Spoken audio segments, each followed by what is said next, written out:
Gardening might look simple. You choose some plants, put them in the ground, give them water, and hope for the best. But behind the scenes, there's a lot at work. Things like sunlight, soil conditions, and plant selection all play a role in whether a garden thrives or struggles. In this episode of How It's Made Grand Prairie, we're joined by Barty Maskey from Solid Waste and Recycling to learn what goes into creating the perfect garden.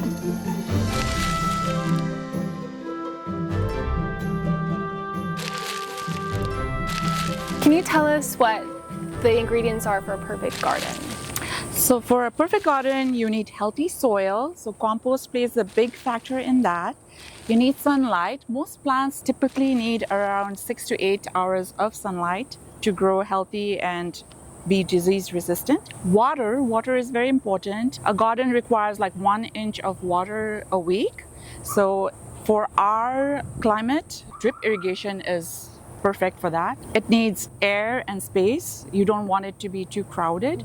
And proper nutrients in the soil, which is also where compost comes in. How do you choose the right plants for your garden? If you're buying perennials, trees or shrubs, you have to keep in mind that we're in North Texas, and that is USDA hardiness zone 8. That means the winter temperatures on average the lows are 10 to 20 degrees Fahrenheit. You also have to check the label for how much sunlight a plant needs to grow.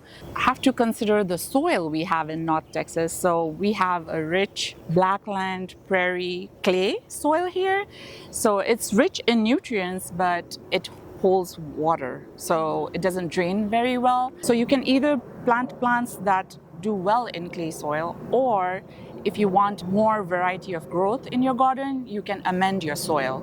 So a quick way to do that would be to add expanded shale and compost. You should also try to buy native adapted plants because they are drought resistant, heat resistant, and disease resistant. Our heat is brutal in the summer, so you have to make sure you protect your plants. So you can put a layer of mulch to protect plants from the heat and also retain the moisture. How can gardeners attract beneficial insects and pollinators? Planting a variety of plants that bloom from early spring to late fall. For those new to gardening, what are some of the easiest plants that people can start with? The best plants are heat tolerant and drought resistant, like Texas lantana and purple coneflower. And for herbs, the rosemary plant.